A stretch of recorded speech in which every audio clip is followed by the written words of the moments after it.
Hi, I'm Mike McCormick, live from GBTA Studios here in San Diego, and I'm here with Russell Patten, the CEO of Belgium and chairman of the European Public Affairs for Grayling, our partner in Europe. Thank you so much for being here. Thank you for flying all the way over to be a part of convention, and looking forward to hearing a little more about your insights about what's happening in the ever-turbulent world we live in. Yes. Great. Well, thanks, Mike, very much for the welcome, and I've been here 24 hours and already having a fantastic time, so thank you. Great. But yes, if we think about Brexit and Europe and the state of politics, there's a little bit of concerns, obviously, for the political institution and stability of Europe. Right. But also, I think, for the business traveller, because ultimately, what is Brexit going to do for that? So I think first thing is, as a Brit and as a European, obviously quite concerned about the impact of Brexit. I think it will happen. Pundits are still saying that there's a possibility it may not, but I think overall it will. But there is a big delay. They are very behind schedule. And the deadline is supposed to be October this year, so right. 3 months left. So I think whether there's a deal or no deal, there will be a disruption. Border right. controls, maybe visas for certain nationalities. Even some UK-based airlines may not be able to fly into continental Europe. So a lot of upheavals. Yeah, and really a shame because, you know, again, as you know, I mean, the industry in general, we work so hard to put all those processes in place and to make progress, and then to have, you know, really a setback like this, it's potentially, you know, could really make a difference in terms of our industry's ability to process the travelers and to even, like you said, yes. the things we all take for granted today, right? Yeah. So, you know, how just generally, you know, what do you think the outcome is going to be? I mean, are these just temporary disruptions? Is it a bigger issue than that? So I think, first of all, you know, Brexit will happen in some form or shape.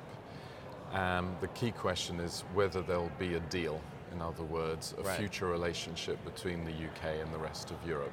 That may take a lot longer to happen. So there's going to be a sort of no-man land when nobody will know what will happen. There, I think there will be considerable disruption. And my recommendation would be to any organisation to look at the worst-case scenario right. and work with that. You kind of think that Britain and the Europeans will sort it out for the business traveller, because at the end of the day it's about the economy. Right. But I think there will be disruptions, not least because of Brexit, but maybe other factors that I'm sure we'll come across in a minute. Well, with your help, we've been working really hard, both in, certainly in Brussels, to yeah. try to educate all of the decision makers yeah. about the importance of these issues, and yeah.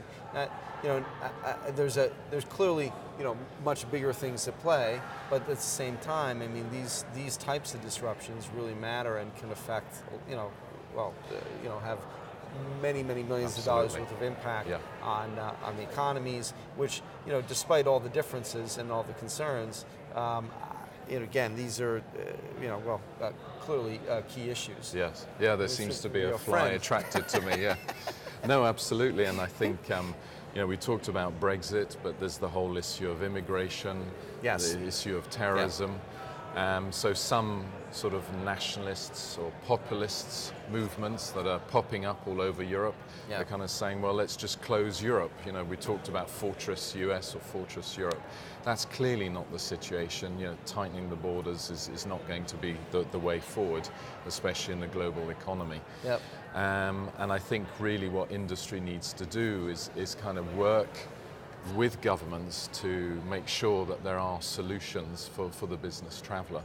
The other aspect, of course, is the one we don't want to talk about, is the relation at the moment between the EU and the US. Right. There's a breakdown in the transatlantic relation. I would say it's probably, you know, the worst it's been in several decades.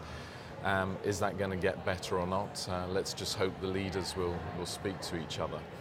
But I think from a GBTA process, as you say, we have been starting to educate and talk to decision makers in Europe to make them understand the consequences for the business traveller. And just to give you one good example is that we've, I think, stopped the EU considering coming up with visas again for US citizens coming to Europe. And that's a massive deal.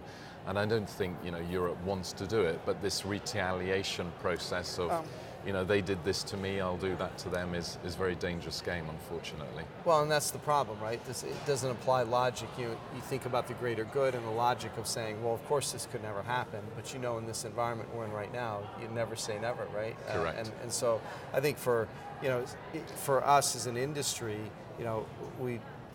we need to be prepared for basically all eventualities, right? Yes. And in these kinds of situations. Yeah. So, again, when you touched on the visa waiver part, how much risk do you think we have in that area of having, even from the U.S. and EU having disruption? Is that? I think disruptions are going to continue. The trade war is here. Yes. It's not going to go away. We may have avoided a trade war on cars, but that's not so sure yet. I think both continents are sort of trying to fight each other in a way and get the best of each other. Are they thinking about business and business traveling? Probably not, actually, if we're honest here. And that's why GBTA has got to continue its work, both in Brussels but in the key member states. On both sides. Yep. On both sides. And also, educate the US administration of the importance of keeping those doors open to Europe. We're certainly trying our best. Yeah. And with your help as well. And I appreciate all the work that Grayling does on behalf of GBTA and our industry. It's great. It really means a lot to us. So great. Well, proud to work with you. Thank you, Russell. Thank you very much. Russell Patten, and I'm Mike McCormick here from GBTA Studios live in San Diego.